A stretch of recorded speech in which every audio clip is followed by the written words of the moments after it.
trabalhos. Errei. Boa noite. Nós vamos dar início a apresentações dos trabalhos da área temática de Ambiente e Saúde, Sala 4, da nossa 5ª MTech, onde cada apresentador ou apresentadora vai ter 5 a 10 minutos para apresentar o seu trabalho. Nós informamos que todos os resumos já foram avaliados. Nesse momento, a apresentação vai ser avaliada por um dos membros da banca. Eventualmente, no caso de algum membro da banca fazer parte ou ser coordenador de um projeto, ele não vai avaliar aquele trabalho. Correto? Depois de realizadas todas as apresentações, elas serão realizadas em sequência. Depois de realizadas todas as apresentações, nós vamos ter uma mesa redonda que vai ficar aberta para discussão da banca, dos orientadores, dos próprios mentores e dos participantes, né, que tiverem interesse em participar. Nós vamos dando início à sequência que está na programação e na eventualidade de algum apresentador não ter entrado na sala no momento, a gente passa para a apresentação seguinte. Então, nós vamos imediatamente já iniciar as apresentações com o trabalho Nutrição Aplicada à Estética, Transtornos Alimentares, pela apresentadora Cláudia Schuster. Pode falar, Cláudia, pode colocar a tua apresentação e pode iniciar. Vou colocar apresentar. Estão escutando bem?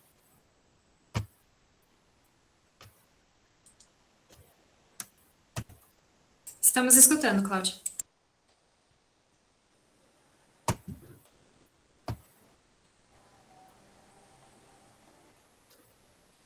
Está aparecendo a apresentação? Ainda não, demora um pouquinho, não te preocupa. Seguidinho ela aparece. Ainda não está. Agora sim.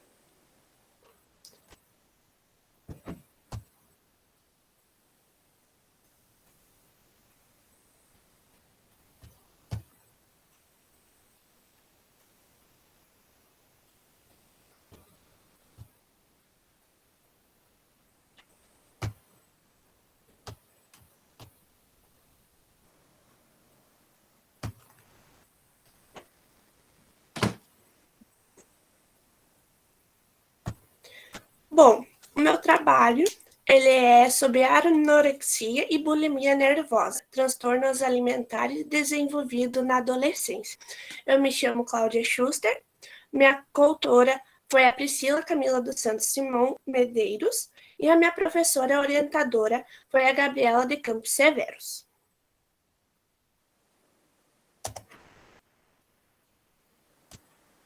Bom, a introdução do transtorno alimentar são a patologia psiquiátrica de prognósticos reservados que atinge normalmente os adolescentes. Os mais conhecidos são a anorexia nervosa e a bulimia nervosa. Ambos são caracterizados pelo medo exagerado de engordar e atingindo principalmente o sexo feminino, pelo fato de frequentemente ter uma ideia negativa da sua própria imagem corporal, trazendo assim vários problemas à saúde.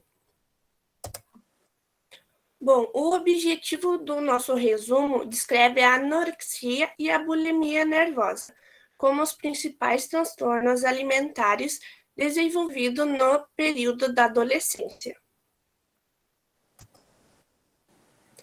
Bom, a metodologia consistiu na realização de buscas de artigos científicos nas bases de dados PubMed, Google Acadêmico, Portal CAPES e Cielo, utilizando os descritivos transtornos alimentares, bulimia nervosa, anorexia nervosa, baseado em 4 artigos para a base do estudo. Bom, o resultado, a anorexia nervosa é caracterizado pela perda de peso à custa da dieta extremamente restrita, a busca desenfreada pela magreza, distorção da imagem corporal e alteração do ciclo menstrual. Ali ao lado tem uma imagem que no espelho a pessoa vai se sentir mais gordinha. E ao ser não olhar, ela é um corpo mais magro, né? Ela sempre vai querer uma extrema beleza, uma magreza mais frequente, mais alteração. Bom, a bulimia nervosa caracteriza-se por episódios repetidos de grande ingestão de alimentos, seguida de métodos purgativos e por uma preocupação excessiva com o controle de peso corporal.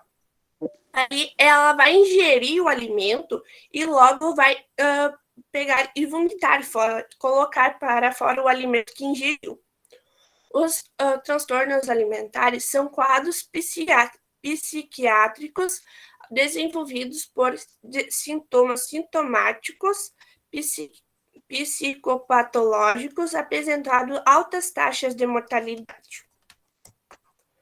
Bom, as características diferenciais são a anorexia perde de muito peso em pouco tempo, tem a interrupção da menstruação, grande risco de desnutrição e pode ocasionar parada cardíaca, falência de alguns órgãos e insuficiência renal.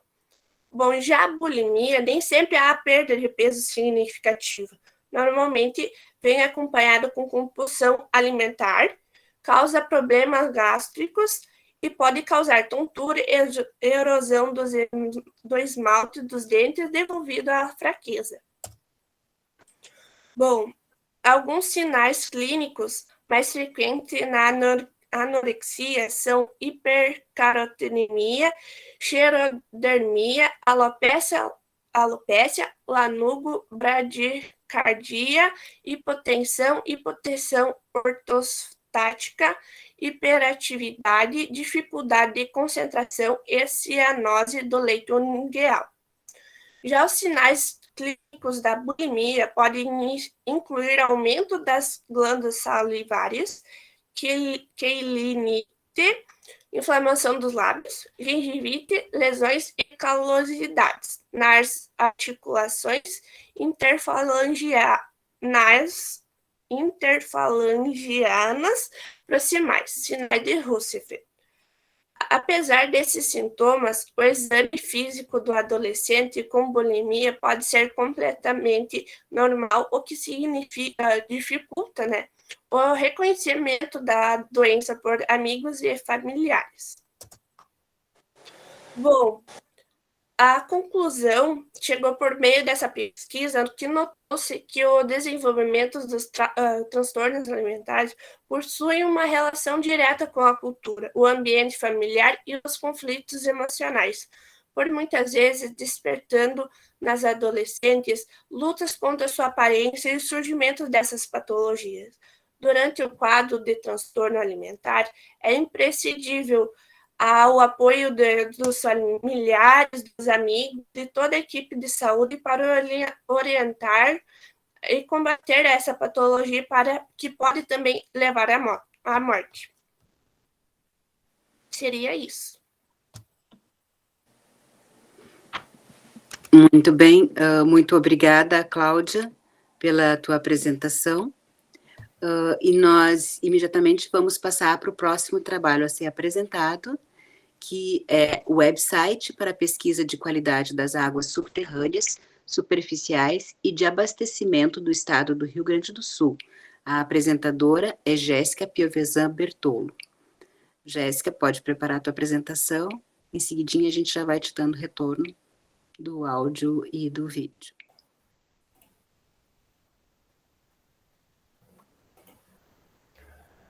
Vocês me veem e me escutam bem?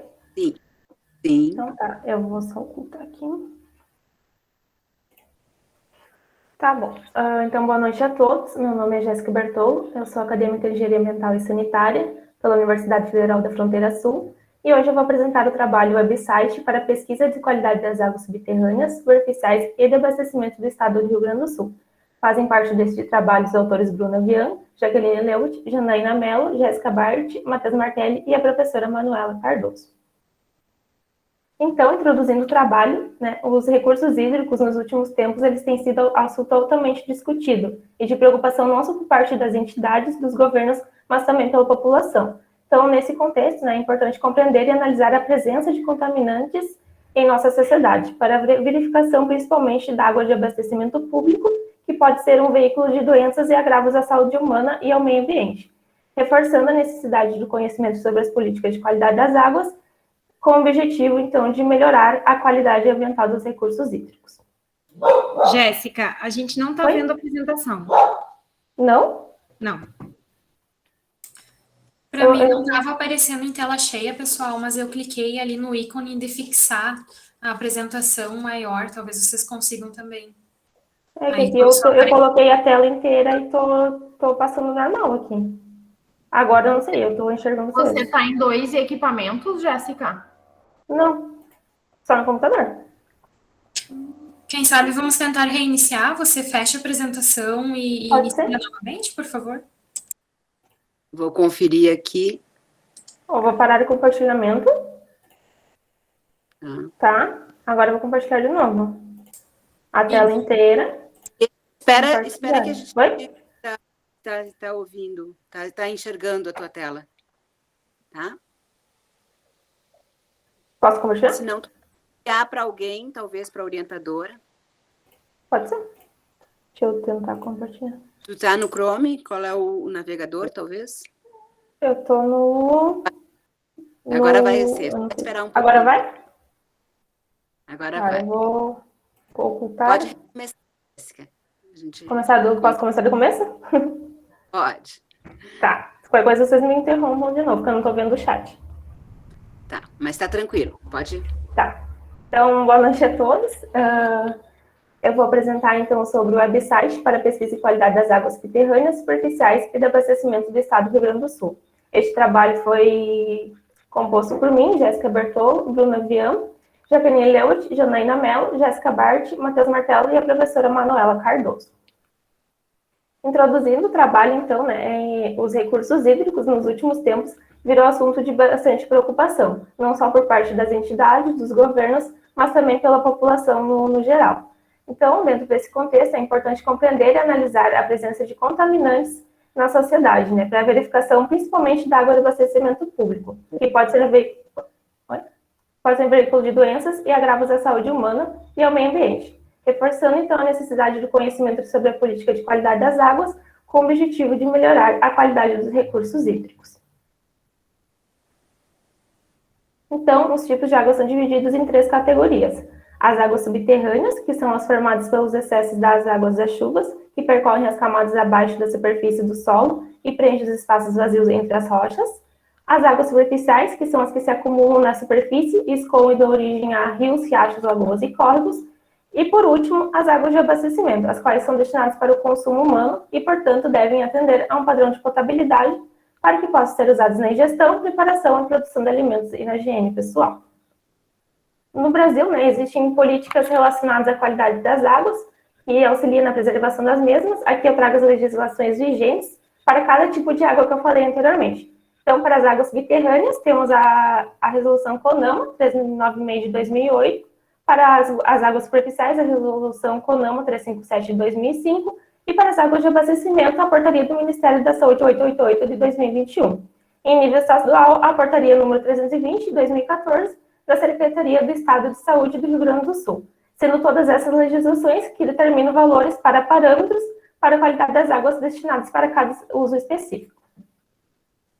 Então, o objetivo do trabalho é criar uma plataforma, um website, para a divulgação de dados da qualidade das águas, obtidos a partir de teses, dissertações, TCCs e plataformas de instituições diretamente ligadas à qualidade das águas, simultaneamente com os parâmetros constantes nas legislações vigentes. A gente sabe que, infelizmente, né, grande parte da população não possui acesso a esses dados, se estão dentro das legislações e tampouco a informação por se encontrar em plataformas de difícil acesso ou em trabalhos acadêmicos que estão em periódicos de instituições.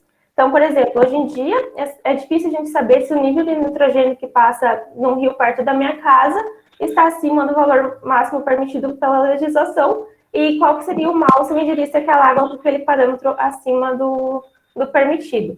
Então, para isso, serão informados o significado, os danos à saúde e ao meio ambiente de cada parâmetro físico, químico ou biológico.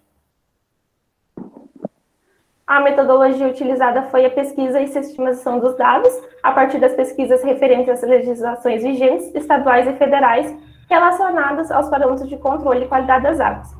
Os parâmetros foram reescritos na forma de planilhas, separando as colunas, organizadas em colunas, onde vão especificar separadamente o texto, os valores numéricos e as unidades de consideração, além de conservar as notas descritas em cada legislação.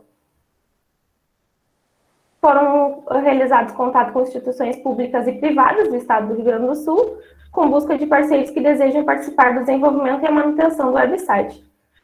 Além dos dados das legislações e dos parâmetros obtidos dos trabalhos científicos, foi necessário realizar a pesquisa pelas classificações das águas do Rio Grande do Sul, onde para as águas superficiais, o enquadramento dos corpos de água é realizado pelos comitês das bacias hidrográficas, que publicam os seus resultados em forma de resoluções no website da SEMA, da Secretaria do Meio Ambiente e Infraestrutura do Rio Grande do Sul. Cada uma dessas 25 bacias hidrográficas do Estado é administrada pelo seu respectivo comitê, responsável por definir e aprovar o enquadramento das águas superficiais, de acordo com os critérios da resolução que eu falei anteriormente, da CONAMA 357, de 2005.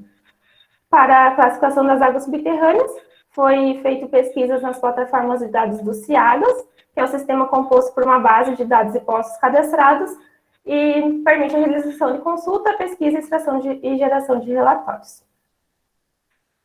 Os nossos resultados, então, foi, no total, a construção de 8 planilhas, sendo 4 planilhas contendo as legislações vigentes no Rio Grande do Sul, uma planilha contendo dados das águas subterrâneas do Estado, coletados do banco de dados do CIAGAS, do Sistema de Informação de Águas Subterrâneas, uma planilha com dados da classificação das águas superficiais do Estado, publicada pelos comitês das bacias hidrográficas, uma planilha com dados publicados em trabalhos referentes à análise da qualidade das águas e uma planilha com as informações sobre os parâmetros, onde a construção de todas essas planilhas são constantemente atualizadas e revisadas pelo nosso grupo de colaboradores da área de saúde pública, ambiental, química, comunicação social e computacional.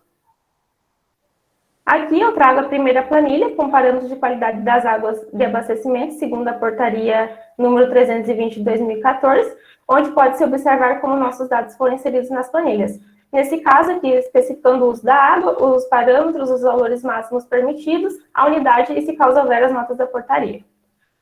Por segundo, eu trago a planilha com a classificação das águas subterrâneas do Rio Grande do Sul, segundo o CIAGAS, onde tem a identificação do poço, município, localização, coordenadas, uso da água, situação e data do ponto, onde tem mais de 20 mil dados de registro de poços e os usos das águas, são, então, consumo humano, abastecimento múltiplo, industrial, recreação e sem uso. Por terceiro, a planilha com as classes das águas superficiais, segundo as publicações dos comitês da página da SEMA, onde serão classificados em classe especial 1, 2, 3 e 4, sendo a classe especial uma qualidade de água excelente, indo para a classe 4 uma qualidade de água considerada ruim.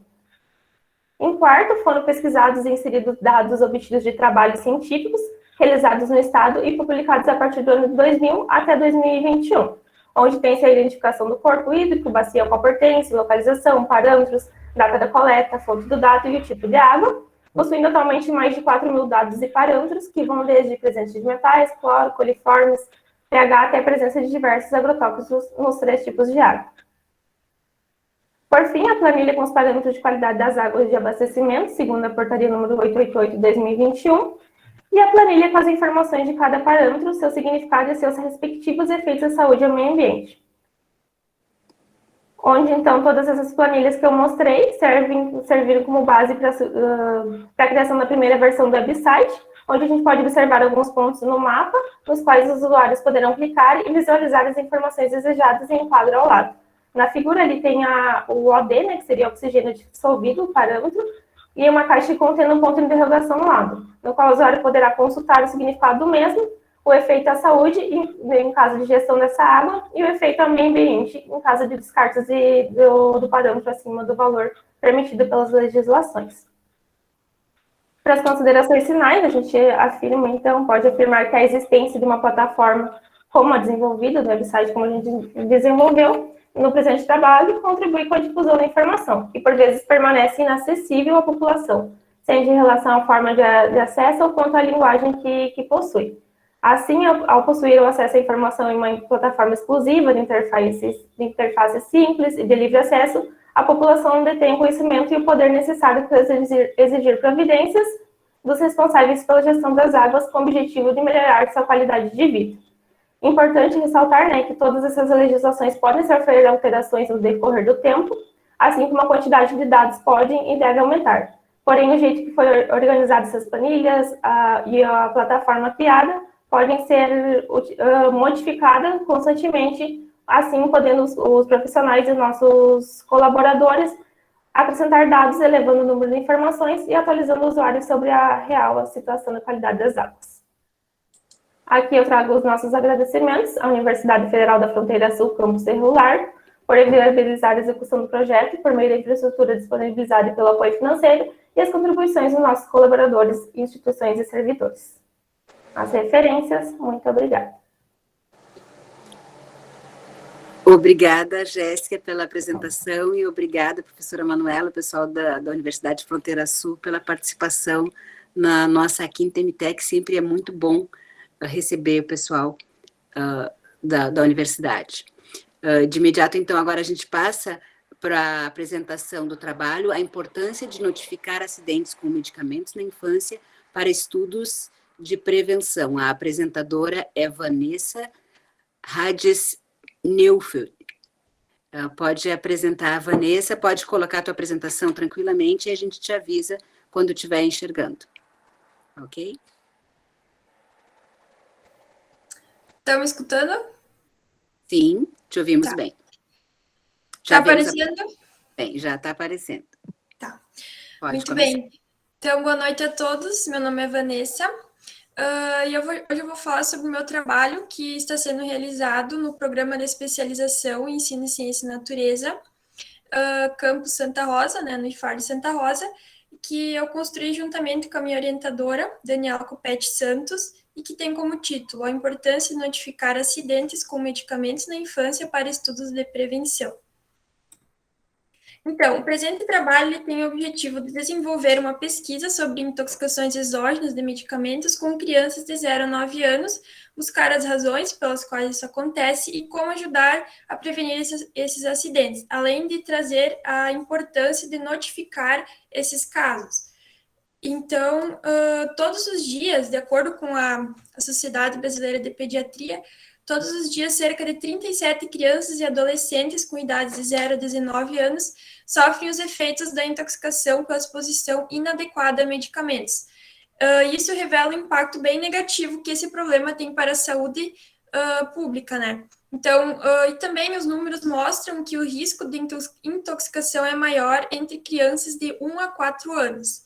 Então, de acordo com Alcântara, ele nos traz alguns dos motivos pelos quais esses acidentes podem acontecer, né? Como nas casas, tem-se o hábito de deixar os medicamentos em vários locais, além de muitos medicamentos serem produzidos com embalagens coloridas que chamam a atenção, né, dessas crianças, e também formatos diversos e sabores agradáveis, que são feitos justamente para a criança tomar o medicamento, porque muitas vezes essa criança vai rejeitar, né? Mas às vezes ela pode gostar de tomar em doses superiores, né, as terapêuticas, as indicadas, e sofrer uma intoxicação. Além de tudo isso também, muitas embalagens são fáceis de abrir, né? Então tem até uma embalagem especial para a proteção da criança, o EEPC, só que aqui no Brasil ele ainda não está em vigor. O projeto daí já foi aprovado em 2017, mas ele ainda não está em vigor. Ele é para dificultar a abertura pela criança, né, do medicamento e para facilitar a abertura do medicamento pelos idosos, né? Então, ele ainda não está em vigor, mas seria bem interessante. Então, acidentes em geral, quedas, queimaduras, intoxicações, eles são mais frequentes em crianças nessa faixa etária, de 0 a 9 anos. Então, por isso a escolha, né, dessa faixa etária.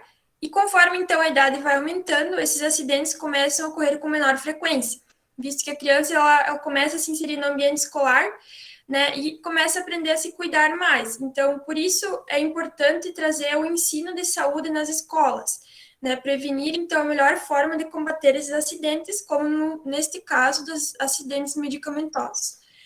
Então, a metodologia do meu trabalho, do nosso trabalho, então, no primeiro momento da pesquisa, buscou-se verificar quais os casos notificados de acidentes exógenos de medicamentos pelas coordenadorias de saúde de Santo Ângelo e de Santa Rosa, com crianças nas faixas etárias de menor que 1 ano, 1 a 4 anos e 5 a 9 anos, em um período de 10 anos, 2010 a 2020. E para essa busca, então, utilizamos o site do Departamento de Informática do Sistema Único de Saúde do Brasil, o DataSUS, configurando assim como uma pesquisa quantitativa. Então, a análise feita da região de Santa Rosa mostrou que um total de 82 casos notificados desde 2010 a 2019. E destes 8 casos em crianças menores que 1 ano, 50 casos no total de crianças na faixa etária de 1 a 4 anos e 24 casos em crianças de 5 a 9 anos. Então, eu trouxe aqui o gráfico para mostrar a incidência nos anos, né? Como você pode observar que em 2010, 2011 e 2020 ainda não há casos notificados. 2020 deve ser porque ainda não foi bem atualizado. E 2010, 2011 não se sabe se houve ou não notificações, né? Então, ali também está por faixa etária. E a análise de saúde, da região de saúde de Santo Ângelo mostrou que os casos de intoxicação medicamentosa só começaram a ser notificados a partir de 2013, como pode-se observar no gráfico. 2010, 2011, 2012, 2014, 2015 e 2020 não tem nenhum caso notificado. E então, esse período que os casos que foram notificados foram 20 no total, e 9 casos ocorreram com crianças menores que 1 ano, 10 casos com crianças de 1 a 4 anos, e 1 caso com crianças de 5 a 9 anos. Então, o que pode se observar na primeira análise é que a maior parte dos casos acontece na idade de 1 a 4 anos, né, o momento em que a criança ainda está sob o cuidado dos pais. O que pode se concluir que acima dessa idade a criança ela começa a se inserir no ambiente escolar e esse ambiente ele deve proporcionar oportunidades para que a criança se perceba como indivíduo e aprenda a se cuidar mais e tomar decisões.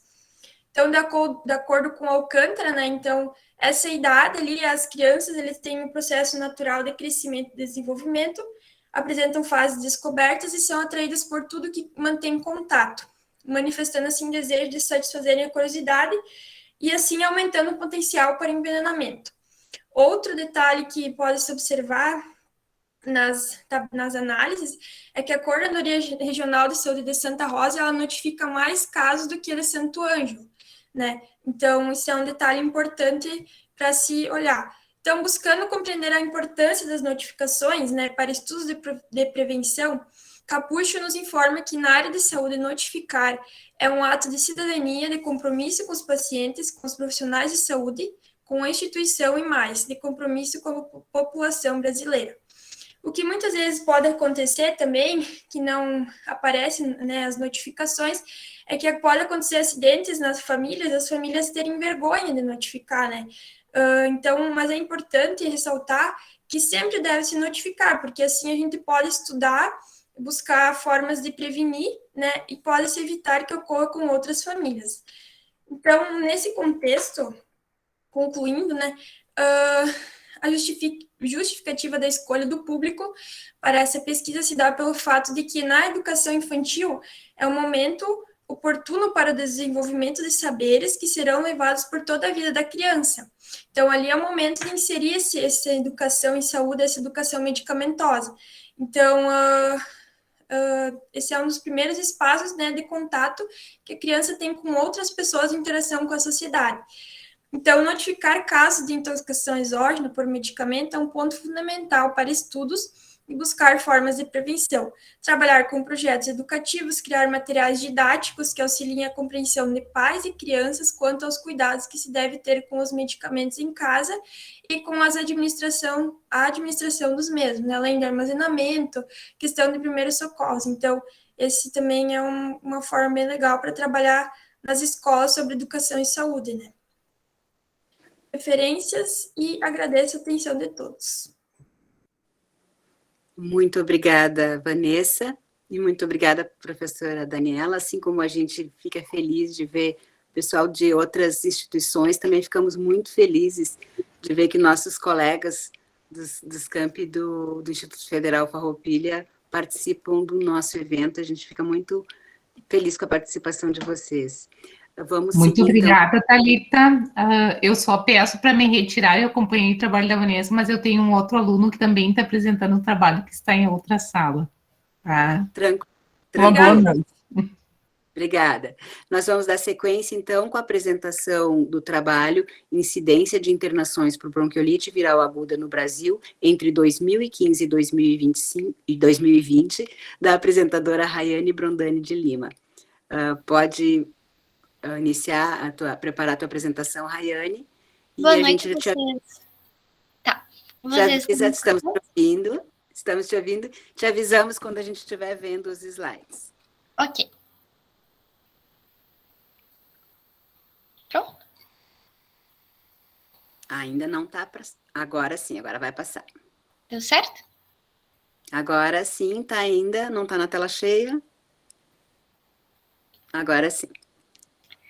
Então, primeiramente, boa noite a todos. O nosso projeto é sobre a incidência de internações por bronquiolite viral aguda entre o período de 2015 a 2020.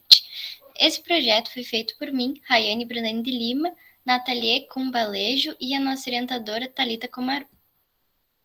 Os tópicos serão a introdução, objetivos, métodos, resultados parciais e a conclusão.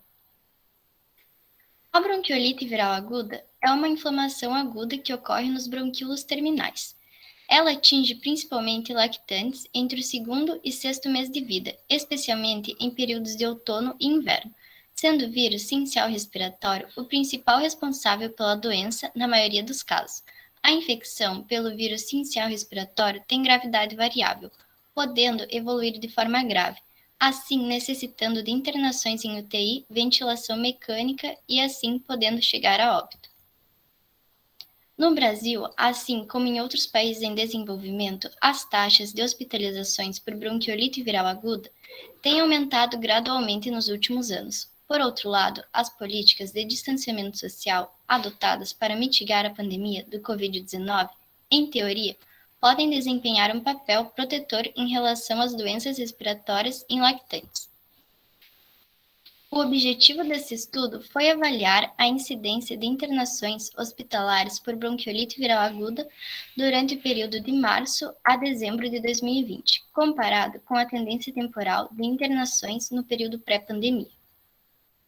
Os métodos utilizados para coleta de dados de hospitalizações por bronquiolite aguda em crianças menores de 1 ano e de 1 a 4 anos de idade foram obtidos no Departamento de Informática da Base de Dados da Saúde Pública Brasileira, através da Seção de Informação de Saúde Epidemiológicas e Morbidade Hospitalar, geral para o local de residência para o período entre 2015 a 2020. A incidência de hospitalizações por bronquiolite viral aguda foi calculada dividindo-se o número de internações de crianças menores de 1 ano ou de 1 a 4 anos de idade pela população na mesma faixa etária, estimada anualmente pelo Instituto Brasileiro de Geografia e Estatística, no período estudado e multiplicando-se o resultado por 1000.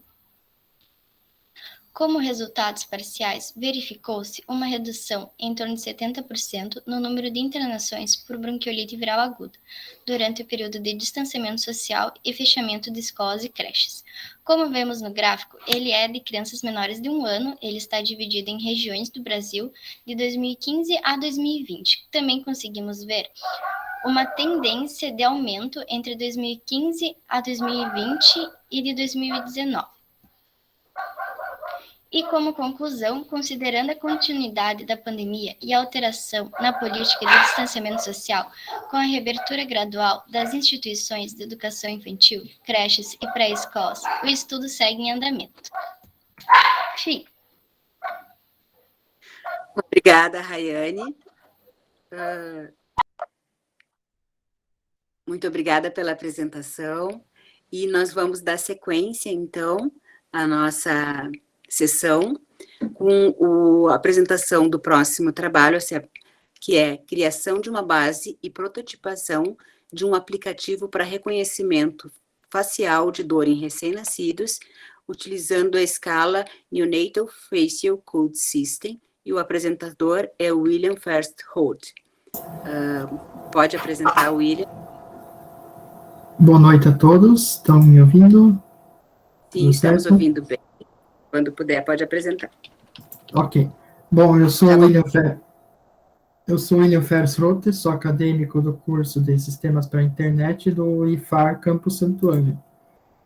Então, nosso projeto ele é uma criação de uma base de prototipação de um aplicativo para reconhecimento facial de dor em recém-nascidos, utilizando a escala Neonatal Facial Code System.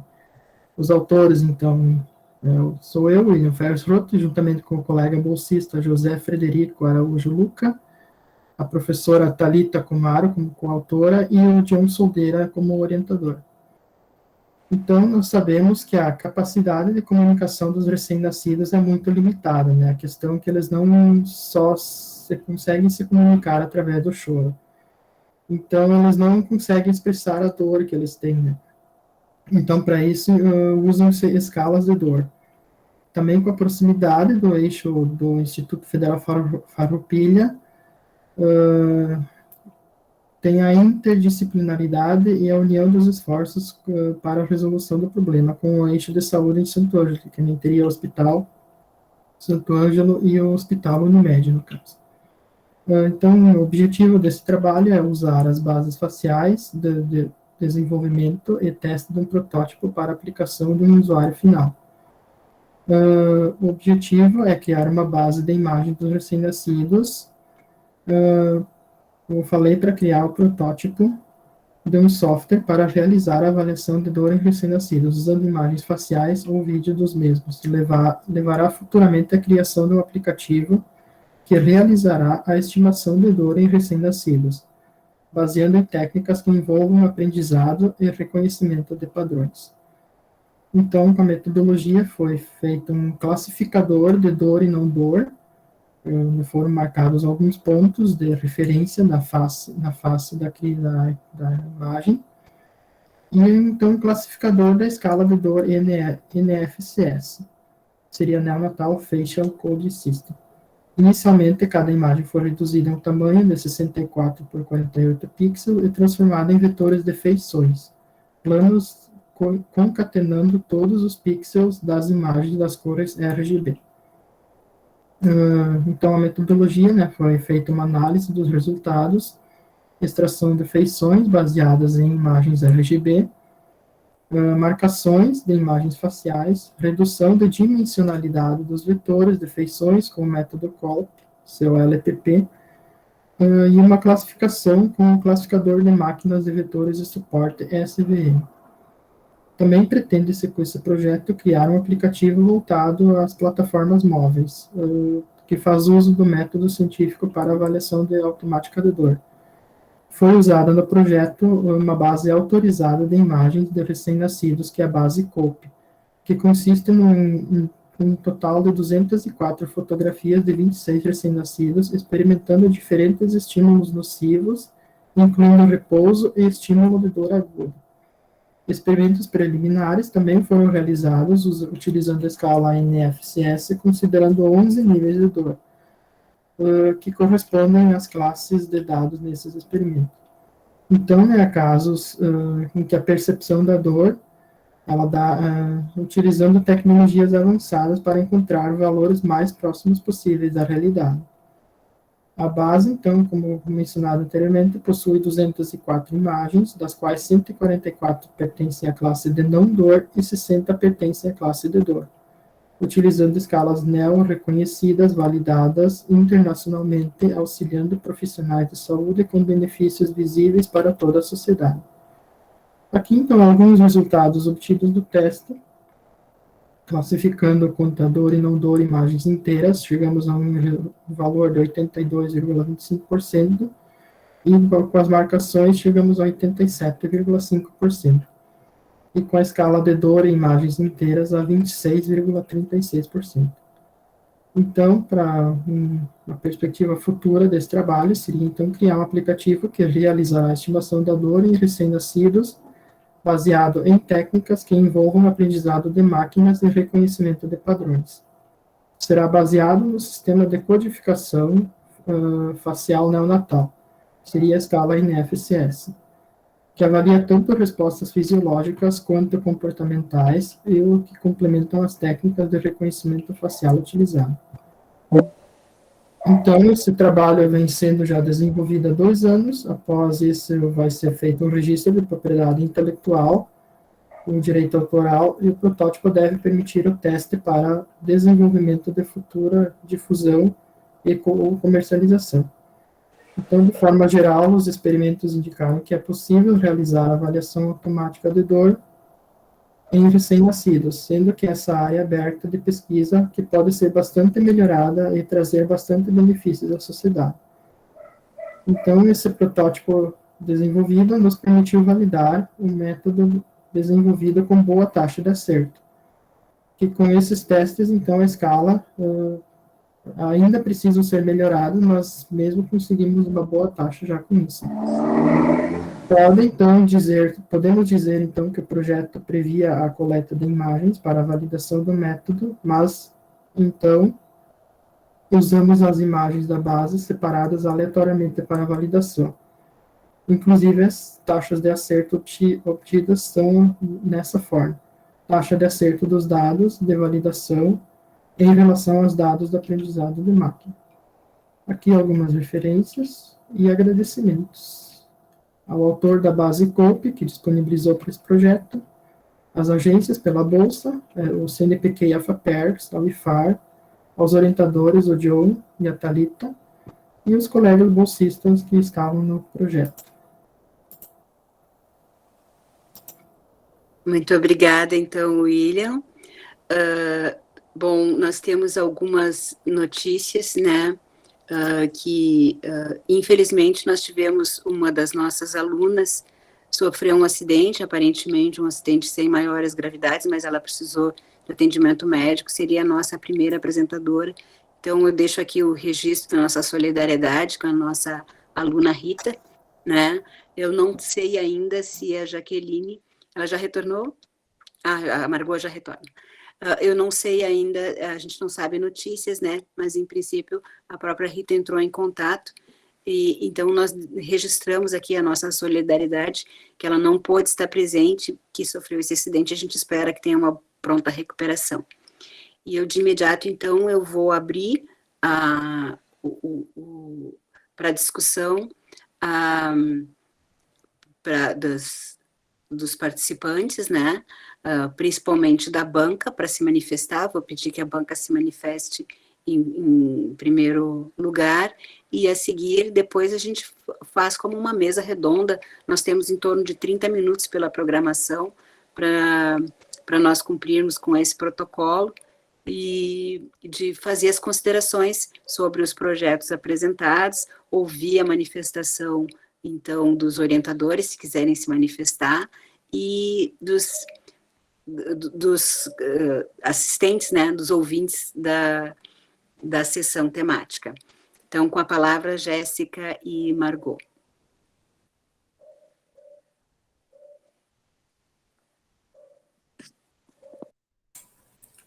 Bom, então, boa noite a todos.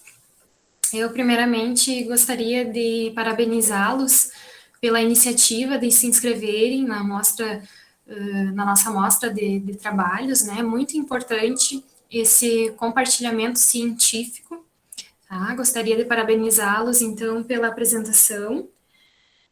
E depois eu tenho algumas colocações pontuais com relação aos trabalhos.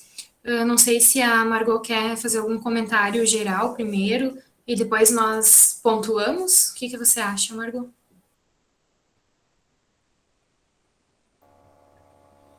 Não sei. Eu acho que a gente faz algumas considerações gerais e depois fizemos alguns questionamentos específicos. Acho que pode ser? Pode ser. Então, como a professora Jéssica, né, falou, eu também queria parabenizar aos alunos que se dispuseram a estarem aqui hoje apresentando, né, que se inscreveram, enviaram os seus trabalhos, parabéns, né, e vieram apresentar hoje, parabéns aos orientadores também. Meu nome é Margot, eu também sou professora aqui no campus Santo Ângelo. Eu sou enfermeira e fiquei bem feliz de estar ouvindo trabalhos relacionados à área da saúde e alguns trabalhos que se relacionam com a nossa prática da enfermagem também, né? Alguns trabalhos que foram trazidos ali pela Cláudia, pela Vanessa e agora pelo William também, né? Bem relacionados à área da saúde. Eu fiquei bem feliz, né? E aprendi bastante coisa também hoje, né? Então, e os demais trabalhos também bem interessantes, né? A aluna da UFES que trouxe uma pesquisa bem importante em relação às águas, né? Então, parabéns para todos.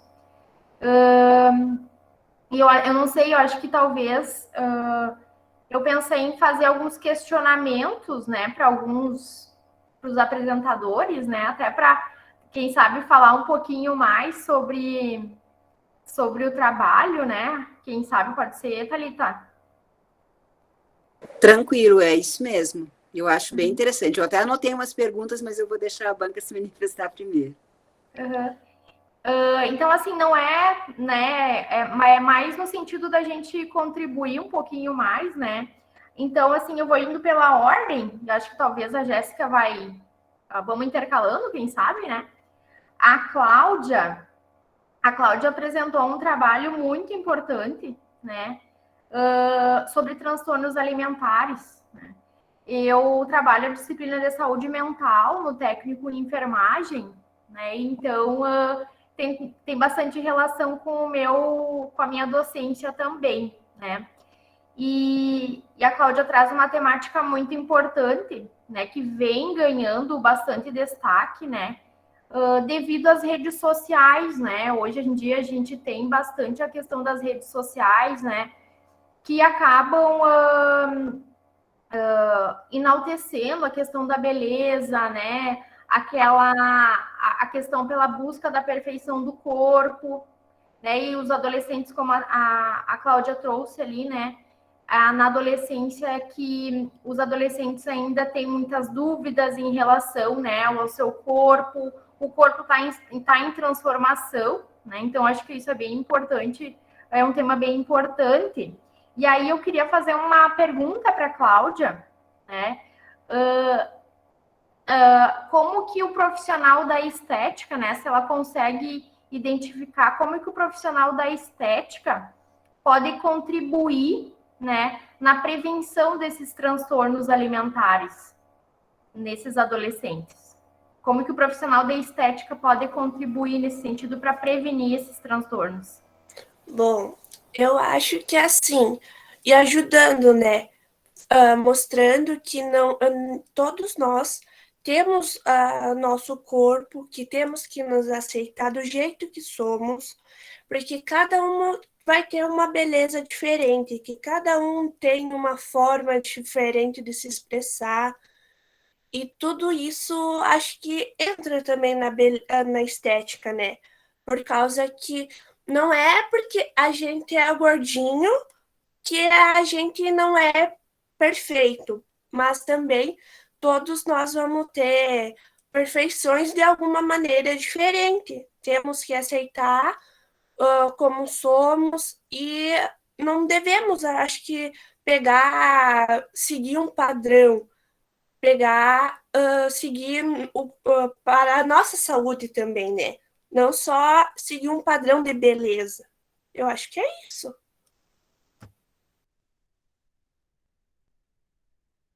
Obrigada, Cláudia. Eu acho que a tua colocação é bem importante, né? Eu acho que essa questão, né, de que cada um tem um corpo diferente, né? E a gente sabe que hoje ser magro não significa ter saúde, né? Porque muitas vezes, bem ao contrário, às vezes a gente tem pessoas magras que, se a gente for ver, né, os exames e as condições clínicas, às vezes, não são tão, né, ideais, e a gente tem, ao contrário, pessoas com sobrepeso, às vezes nem obeso, mas com sobrepeso, né, podem ter uma saúde melhor do que uma pessoa mais magra, né? A questão do corpo, hoje em dia, ela não é parâmetro para questões de saúde, né? E aí, só uma questão para finalizar, eu acho que a questão da saúde mental, né, que a gente tem que enfatizar bastante, né, que preservar, né, porque a gente sabe que os adolescentes é uma fase bem complexa, que eles estão se descobrindo, né, estão se encontrando, né, nos seus grupos de amigos. Acho que isso é bem importante também, tá trabalhando com essas questões da imagem, né, dos adolescentes.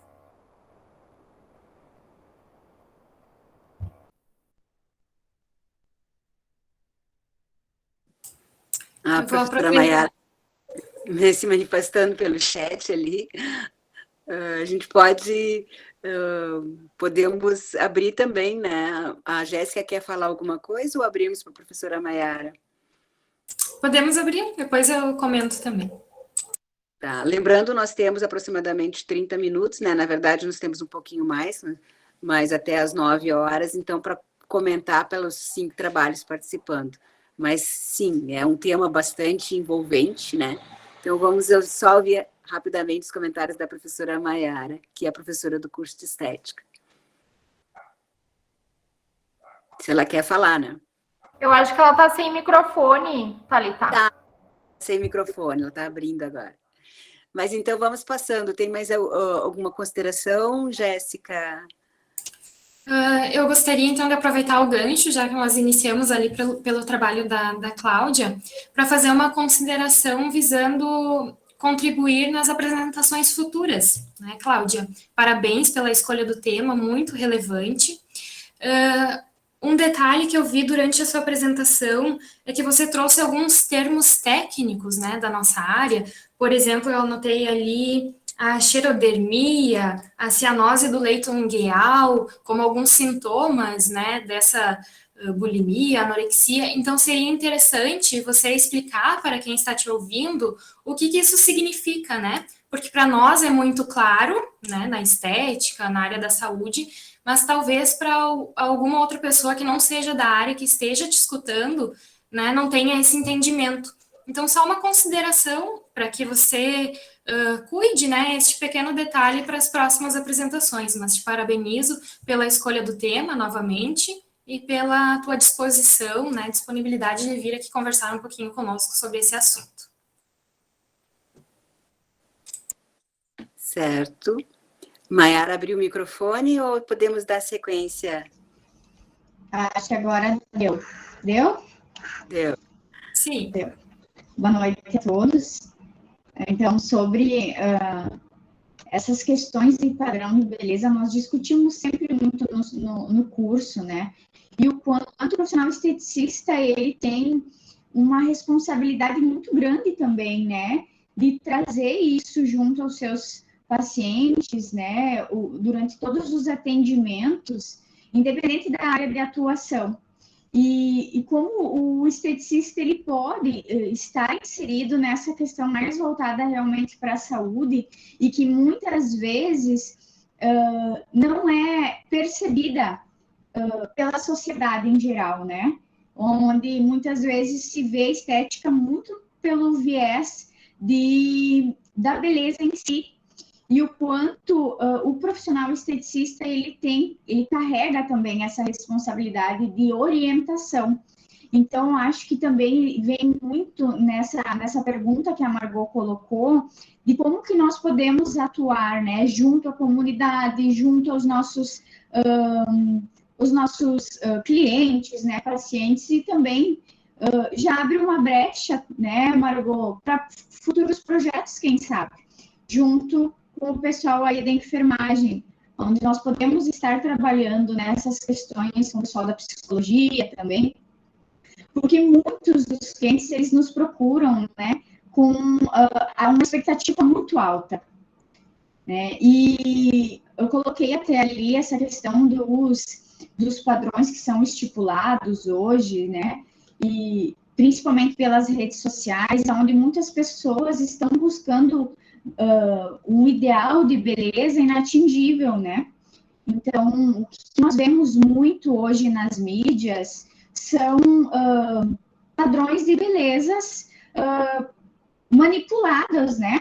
Por aplicativos, por filtros, e que muitas pessoas, inclusive, se for dar uma pesquisada, hoje já tem pessoas que buscam cirurgias estéticas para se parecerem com filtros do Instagram, por exemplo.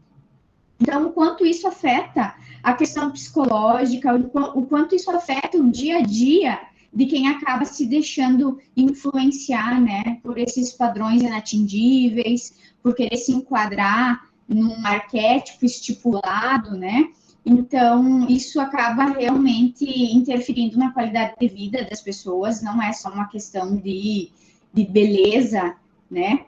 Mas é uma questão, sim, de saúde, e que o esteticista ele precisa ter essa consciência de que ele é responsável também por essa orientação, né, aos seus clientes e os pacientes. E o quanto a gente precisa agir, né, pessoal, como para quem já atende na área ou para quem já foi atendido por algum profissional da área da estética, o quanto a gente age como coadjuvantes nesse processo de transições de fases da vida, né? Onde muitas vezes a pessoa ela vai procurar um procedimento estético ou porque está passando por um período onde a autoestima está muito baixa, né? Isso acontecia muito nos atendimentos e que a gente precisa identificar, né? Que ela está buscando aquilo, por que ela está buscando um procedimento que vai mudar tanto assim, né? Ela, independente do que vai ser, pode ser até mesmo um simples procedimento no cabelo, né? Então, a gente acaba tendo que ter um tato aí bem, um feeling ali bem sensível com os nossos clientes para que a gente possa estar atuando aí como orientação, principalmente relacionadas a questões corporais, né? Então, realmente é um tema que gera várias discussões e que, independente de ser da área de estética ou não, com certeza todos aqui têm algo a comentar, ou por experiência própria, né? Ou até mesmo observando pessoas conhecidas, enfim. A Jéssica levantou a mão. Obrigada, Maiara. Obrigada. Nós temos duas Jéssicas na sala. A professora Jéssica levantou a mão.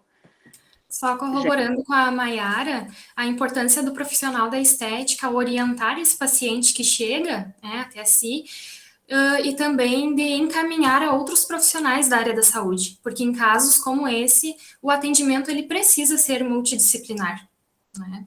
Então, só mais esta colaboração. Podemos seguir.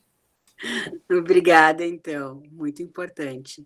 Não sei se vocês podemos seguir na ordem das apresentações, falar agora um pouquinho, então, sobre o trabalho da Jéssica Bertolo, que é um trabalho que me atraiu muito e por ser ambiente e saúde, né, acabou entrando nessa sala. Então, vou para as considerações primeiro da banca, e se a banca não fizesse considerações, eu tenho uma pergunta para fazer. Podem falar, meninas. Eu gostaria de parabenizar a Jéssica e ressaltar a excelência nos slides, né, na apresentação estética, muito bem colocada. Claro, o domínio do conhecimento do assunto, nós percebemos ao longo da apresentação, né, esse envolvimento da pesquisadora, e ressaltar realmente essa qualidade no material apresentado. Passo a palavra para a Thalita, então, ou para a professora. A Margot fez uma pergunta, eu acho que vou esperar a Jéssica. Pode responder agora, Jéssica. Muito obrigada, Jéssica. Eu estou na 7ª fase do curso de Engenharia Ambiental e Sanitária. Bom, eu tenho uma pergunta, então, antes da Margot se manifestar. Eu gostaria de saber, assim, eu gostei muito de ver o teu conhecimento, o teu domínio, né? E gostei também bastante dos slides, mas eu gostaria que tu dissesse assim, ó, se a gente se encontrasse num café ali na universidade, se tu conseguisse me dizer com uma frase, como é que estão as águas no Rio Grande do Sul? Como é que está a nossa qualidade da água? O que tu teria para dizer? Eu falaria do que eu vejo próximo a mim, né? Por exemplo, eu resido em Santo Ângelo e Cerro Largo, né? Porque eu estudo aqui em Cerro Largo. Eu moro do lado do rio aqui em Cerro Largo. a qualidade dele é péssima, até pelo odor que ele exala, né? E em Santo Ângelo também, como vocês são de Santo Ângelo, vocês devem conhecer, o Itaquarinchim. A quantidade de lixo que tem ali na redondeza, o odor também de passar perto, principalmente em dias de chuva, né, que tem mais água correndo, então eu diria que a qualidade é péssima, e justamente por estar dentro da cidade, né? Infelizmente, são poucos os cuidados com os rios.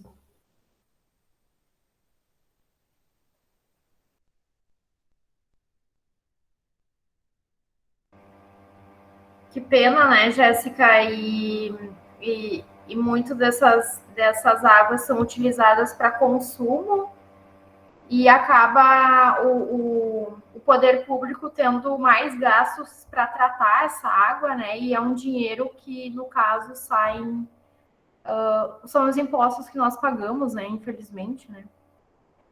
Então, assim, só para fechar, eu queria parabenizar, então, a Jéssica pela explanação, né, pela apresentação, pelo domínio, né, da apresentação do trabalho, e parabenizar o orientador também, os colegas, né, então, parabéns pelo trabalho. Muito obrigada.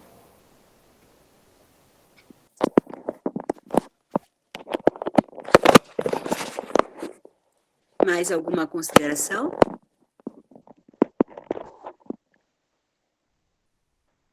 Então, assim, eu fico bastante curiosa e eu espero que um dia a gente consiga fazer trabalhos como o teu, ligados à área de estética e à área da saúde em geral, porque eu acho que tem bastante relação. Já vou deixar a provocação aqui e já vamos passar, então, imediatamente para os comentários do trabalho da Vanessa, eu acho, né, pela ordem. Deixo a palavra com vocês, meninas. Eu vou comentar, né, Jéssica, se tu quiser depois. Vanessa, então, parabéns pela apresentação, né? Eu acho que é um tema bem importante, né, dessas notificações de acidentes com medicamentos na infância. Eu também trabalho farmacologia com o técnico em enfermagem, então a gente tem ali um pouco de conhecimento sobre a questão da toxicidade de medicamentos, né? E, inclusive, esses dias eu estava dando o conteúdo inicial de farmaco e até comentei sobre o AS, né? O chamado de melhoral infantil, né? Que, inclusive, eu era uma quando criança tomava ele como se fosse uma balinha, né? Eu me lembro até hoje colocando numa colherzinha água e ingerindo, né? E hoje eu sei dos riscos, né, muito grandes, né? Um anticoagulante, então tem um risco muito grande para uma criança. E eu achei bem interessante a questão que tu trouxe sobre a embalagem especial, eu não sabia, né? Não tenho conhecimento. Eu achei bem interessante, né? E até para a questão da facilidade para os idosos também, que também é um público que acaba sendo prejudicado muitas vezes, né? Às vezes não consegue abrir, às vezes no abrir até o comprimido acaba caindo, que eu já presenciei isso. E às vezes cai o comprimido no chão e o idoso não consegue enxergar e aí o comprimido fica ali, né? Infelizmente. Mas assim, Vanessa, eu queria parabenizar bastante, né? A orientadora também, a Daniela. A Daniela, se eu não me engano, é do curso de biologia, né? Acho, se eu não me engano. E, Vanessa, que curso que tu és? Que tu é formada em quê? Eu sou formada em Química na Universidade Federal da Fronteira Sul do Cerro Largo também. Vou fazer na pós em Santa Rosa. Que joia! Esse trabalho é o TCC, né? O TCC final. Até ali é só uma parte dele, né? Então, tem bem mais coisas por trás. E só uma coisa que eu anotei aqui, que tu trouxeste os dados de Santo Ângelo, né? Eu coloquei aqui uns pontos de interrogação, que eu não sei se talvez é uma conclusão de vocês, que talvez tenha subnotificação aqui, né, na coordenadoria. Não sei se a gente pode dizer uma subnotificação ou até, digamos assim, uma falta de orientação até das próprias famílias para estarem trazendo isso para as equipes de saúde, né? E o quanto que as equipes de saúde, e eu me coloco como enfermagem também, o quanto a gente precisa trabalhar com a comunidade para que conscientize de que eles também tragam essas informações para as equipes, justamente para que pesquisas, né, como as de vocês, né, possam ser feitas e possam ser traçadas medidas preventivas, né? Sim, até essa questão, assim, de que nem a gente vai elaborar um projeto nas escolas, um material didático, a princípio era para ser um folder, agora a gente vai criar uma ferramenta digital, mas a gente quer trazer tudo isso, sabe? Quer conscientizar também, é importante de notificar, né? Qualquer incidente que acontecer é importante, porque daí tu explica os sintomas que a pessoa teve, e isso já ajuda, né, para identificar, ou, né, para... Aí tem um padrão também, né? Então, é bem interessante. Até assim, de forma geral, então, essa relação, né, de Santo Antônio e Santa Rosa foi que a gente encontrou no DataSUS, né? Talvez não foi notificado, ou então as famílias não notificaram, né? Isso a gente não tem como identificar bem certo, né? Realmente.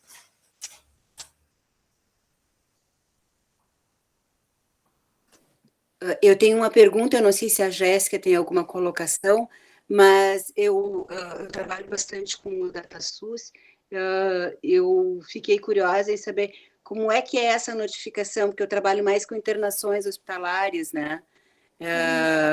Como é que aparece essa notificação para a gente poder entender melhor se se trata de uma subnotificação por parte das famílias ou se é da própria coordenadoria, né?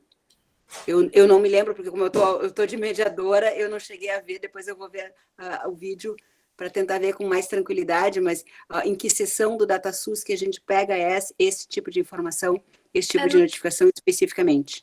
É no Tabnet, aí tu vai em notificações de, acho que é comorbidade, só deixa eu ver bem certinho aqui, para te dizer a sequência. Eu já, como sugestão, eu já diria que nas apresentações é interessante colocar esse caminho. Eu uso bastante internações hospitalares, mas a gente normalmente põe o caminho nos métodos, porque se dá coincidência, já fica como sugestão, né? Se dá coincidência de pegar uma pessoa curiosa, né, como eu, ou que trabalha, ou que pretende, porque eu sou bastante entusiasta do uso do DataSUS como fonte de pesquisa para a gente, com fonte de conhecimento, né, produção de conhecimento, e então o caminho ele já ajuda, né, tanto nos artigos quanto nos resumos, eu gosto. A orientadora pode se meter, Thalita? Pode. Na verdade, são dados epidemiológicos, estatísticas epidemiológicas e dados vitais.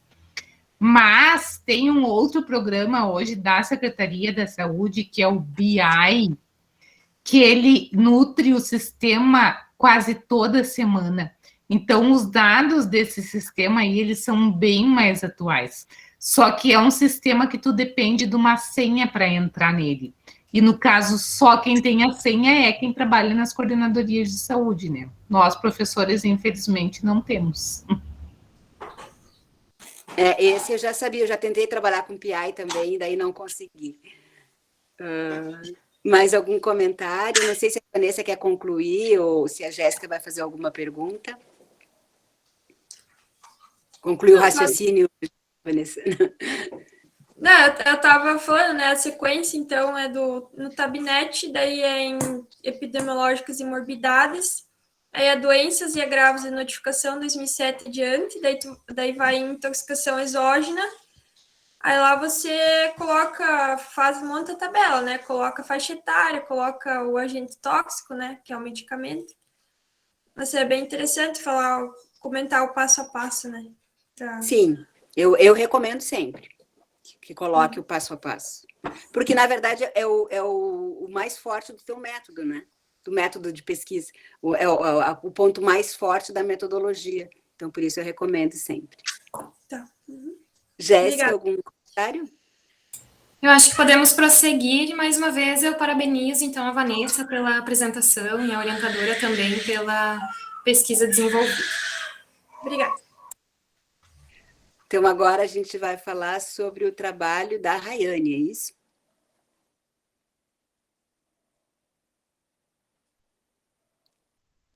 A Margot desapareceu da nossa tela aqui. Tá só nome. Algum comentário, Jéssica? Daqui. Tá aqui enxergando a Margot agora. Sobre a Rayane, que apresentou também um trabalho baseado no DataSUS, por coincidência, né? E eu não vou comentar muito, porque eu sou envolvida com o trabalho. Então, a Rayane, parabéns pela escolha do tema e pela apresentação.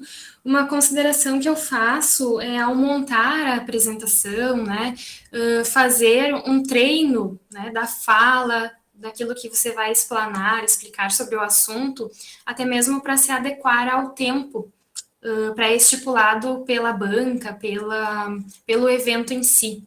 Né, ter esse cuidado de adequar essa apresentação ao tempo, para que ele não seja muito curtinho e também nem muito longo. Ok, obrigada.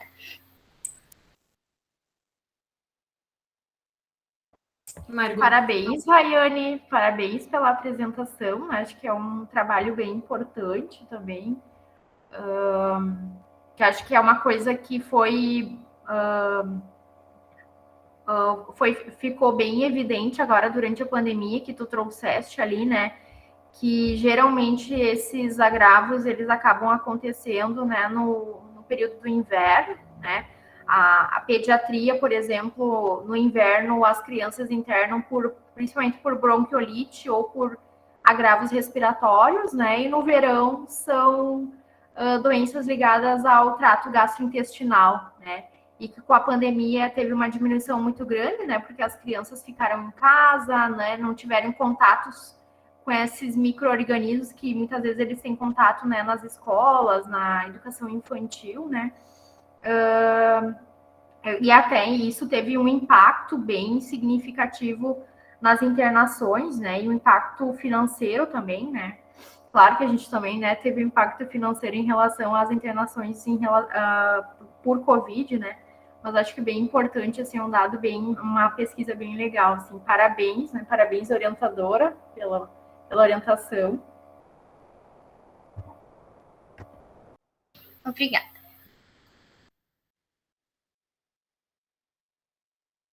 A Thalita caiu, será? Eu enxergo aqui que ela tá pela MTech só, né? Perdi minha conexão. Então, só dando seguimento ali na apresentação da Rayane, como a gente observa que durante a pandemia, devido ao distanciamento social, ao uso das máscaras, né, realmente esse tipo de contaminação, vamos dizer assim, acabou sendo reduzido. Que a atenção especial ela foi voltada para o Covid, mas a gente sabe que todas as doenças respiratórias, né, acabaram, então, tendo essa diminuição, vamos dizer assim, nos casos, devido a esses cuidados maiores, até mesmo de higienização das mãos, das superfícies e dos ambientes. Eu não sei se mais alguém que está nos assistindo gostaria de fazer alguma colocação sobre este trabalho, a própria Rayane quer comentar um pouquinho mais.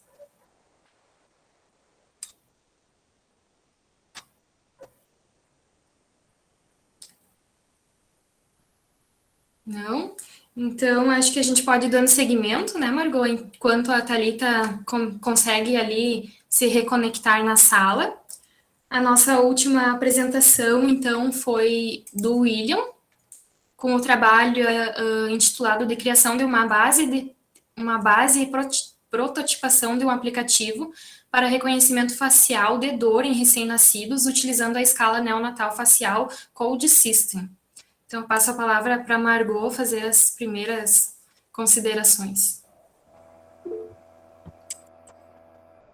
Muito interessante esse trabalho, né? Já tinha visto algumas coisas parecidas, né? E sabia que, né, estavam pesquisando aqui no campus, né? O John, né? A Thalita.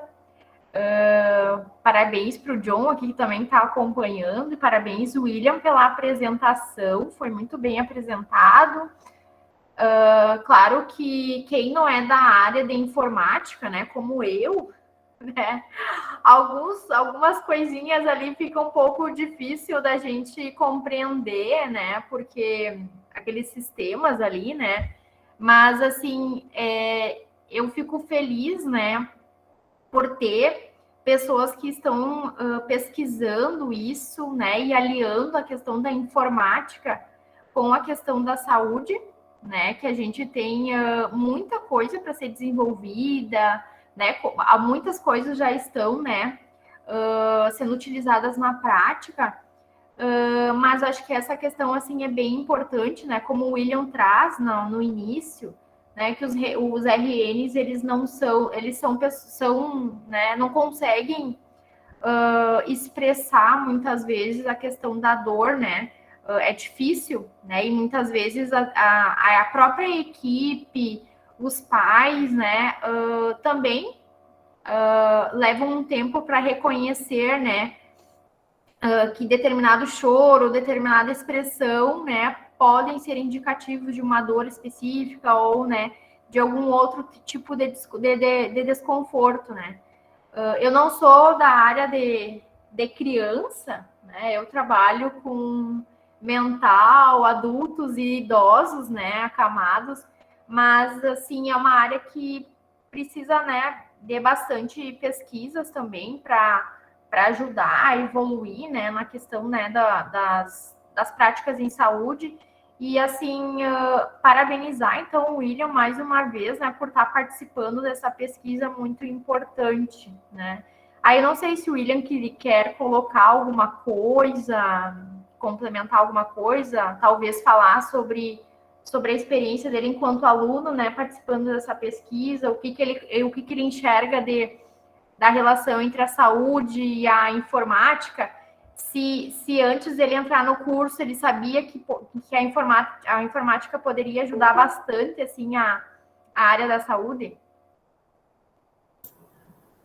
No caso, né, como eu mencionei ali no chat, né, eu estou fazendo esse trabalho, então, como meu TCC também, como de orientador, né, e, assim, é importante, né, porque através dos equipamentos da informática, né, que é a evolução da medicina, né, no caso, os médicos conseguem detectar mais doenças, tipo, mais cedo, né, no caso, antes delas se agravarem, né, e recém-nascidos também, qualquer complicação, né, através da informática, tipo, se tem alguma complicação no nenê, né, consegue já, quem sabe logo antes de se agravar, né, já fazer uma cirurgia e eliminar esse problema, né, e futuramente podia dar uma complicação na criança, né, isso seria importante, né, acho que mais esse é o entendimento da informática na área de tecnologia, né? Na área da saúde. Tu é formando, William? Sim, estou no último semestre. Ah, que joia. Uhum. Seguindo a mesma linha de raciocínio ali da colega Margot, então, parabenizar a todos os pesquisadores envolvidos, né, é um tema muito relevante. Eu, como mãe, né, a minha filha ainda bebezinho, sei bem como é difícil, né, essa comunicação inicial, porque o bebê, ele se expressa, ele tem uma linguagem própria, mas que muitas vezes, no início ali, quando são recém-nascidos, é difícil essa identificação, até que os pais, até que os profissionais da saúde consigam, né, identificar o choro e com o que ele se relaciona, qual é a necessidade ali do bebê no momento. Então, a utilização das tecnologias, né, como elas são importantes no nosso cotidiano, na nossa vida. Com a pandemia também, a gente ressaltou ainda mais a importância delas, né, e como elas vêm a agregar. Até mesmo aqui hoje estamos, então, num evento totalmente online, com pessoas de várias localidades diferentes, né? Como as tecnologias, elas são importantes no nosso cotidiano, na área da saúde, enfim, de maneira geral. Parabéns, né, pela pesquisa, uma pesquisa muito importante que só tem a agregar e a somar para todos nós. Muito obrigado. Eu que agradeço. Não sei se o John não quer contribuir um pouco. Ia comentar isso agora, Maria. Oi? Ou a Thalita também. A Thalita, não sei se pode, né? Gostaria de contribuir também. Vocês estão me ouvindo? Por favor, John, estamos ouvindo. O projeto ele começou há 2 anos, né, do zero, foi se pesquisando técnicas e se criando um protótipo, e hoje ele consegue obter uma boa taxa de acerto, né, e ainda há melhorias a serem feitas, né. É bem gratificante ver que o projeto prosseguiu, né, e desenvolveu um protótipo e que os bolsistas também puderam compartilhar dessa pesquisa, né, e aprender junto, e conseguir, inclusive o William está trabalhando no TCC dele sobre o tema, né, então é isso, então, pessoal. Eu fico muito contente que o trabalho tenha evoluído bastante e esteja na apresentação hoje na MTech. E a importância, né, da iniciação científica, destes projetos que envolvem os nossos alunos, os nossos bolsistas, para que eles também tenham essa experiência da construção ali do zero, né, e conseguir atingir, então, com muito mérito, toda essa evolução. A Thalita, então, ela perdeu a conexão e não vai conseguir voltar com áudio e vídeo, né, e nós vamos ficar encarregadas de fazer o encerramento aqui da nossa sala 4. Então, neste momento, eu pergunto se mais alguém tem alguma consideração sobre o trabalho do William. A Manuela, pode falar, Manuela. Oi, boa noite, estão me ouvindo? Boa noite, estamos. Uhum. Vou aproveitar que o professor John falou há pouco e sobre o trabalho do William, né? Isso. A gente, como tinha comentado, né, a gente aqui na UFFS, nós estamos bem dispostos a fazer parcerias, então já queria aproveitar para dizer que a gente está precisando de parceiros para o projeto que a Jéssica apresentou, que a gente está em fase de desenvolvimento, né, daquele sistema para pesquisa da qualidade das águas, mas a gente está com uma extrema carência de pessoal dessa área da computação, né? Então, aqui no campus Cerro Largo, né, na UFFS, a gente não tem cursos dessa área. A gente tem a engenharia ambiental sanitária, então a gente faz a parte, né, da qualidade das águas. Então, tudo que a Jéssica apresentou aqui é um trabalho de coleta de dados, né, e organização disso. Então, as meninas, a equipe toda, as meninas e meninos, fizeram um trabalho bem extenso para obter, que nem ela mostrou ali, a classificação de todos os corpos hídricos de todo o Rio Grande do Sul, né, temos as classes especial, 1, 2, 3 e 4, todos os registros de usos de poços subterrâneos do estado.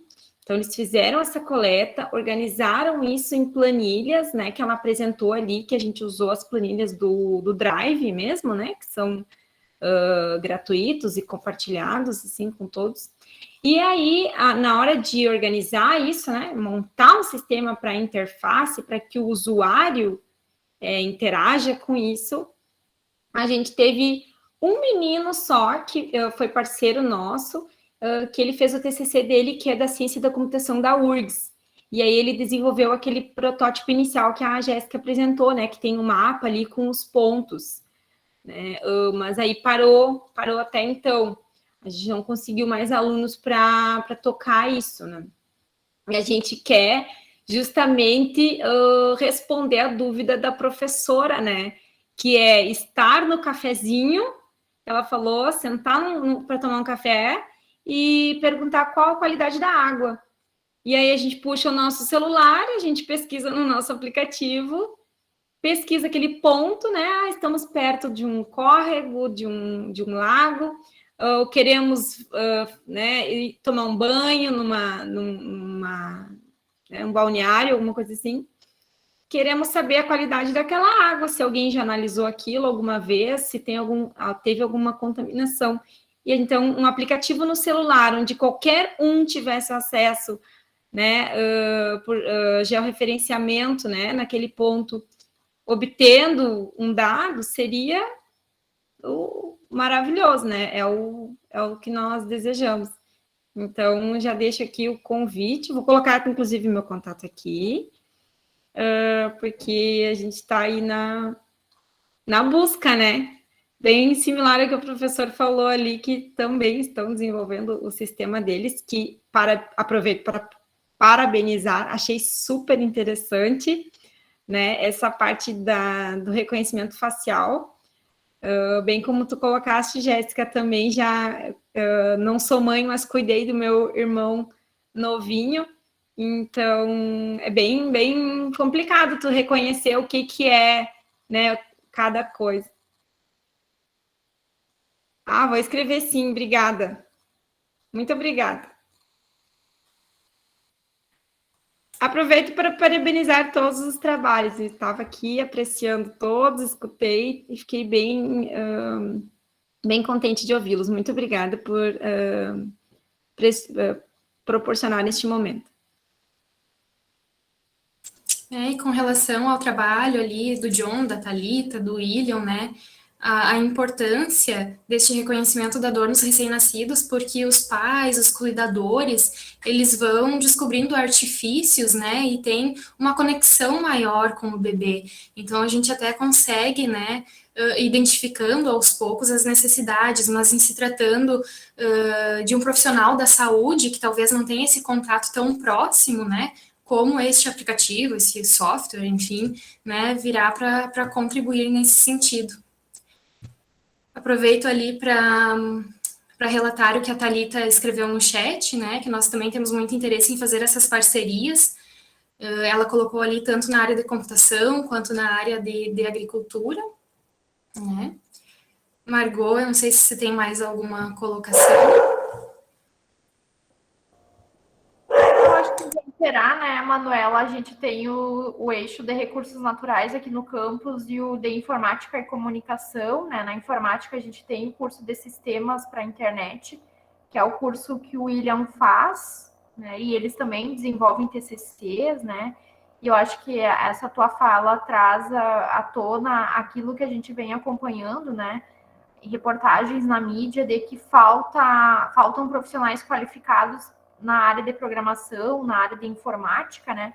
Porque tem vagas no mercado de trabalho, inclusive as empresas estão fazendo treinamentos, né? Buscando alunos, né? Que queiram e que tenham interesse, né? Então, eu aproveito a oportunidade aí, acho que o William é o único aqui da área da informática, né? Mas para enfatizar que o curso, a área dele tem muito campo de trabalho, né? E tem muita parceria que pode fazer, né, com todas as áreas, área da saúde, agricultura, né, bem interessante isso.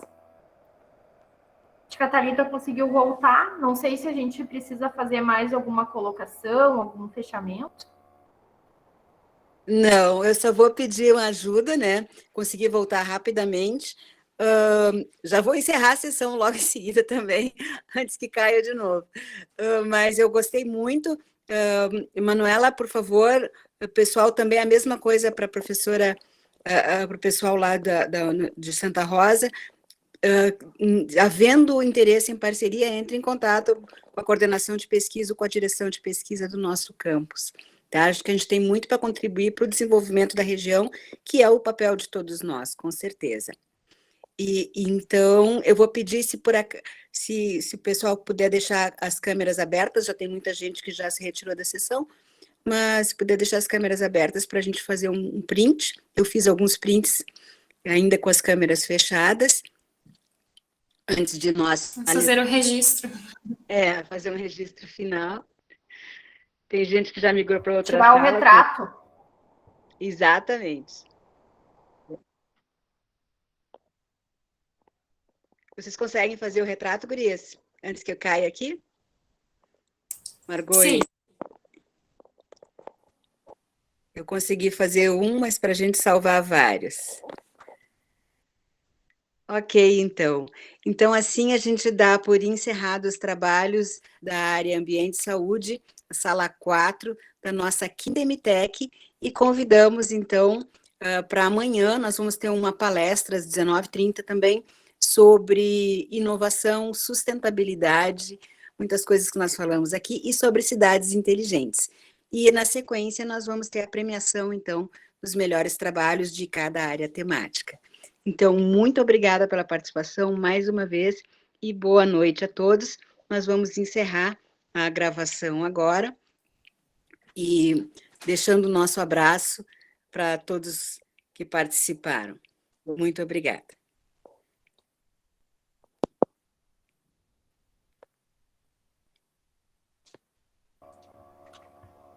Pode encerrar a gravação, Jéssica, fica aí um Jéssica. pouco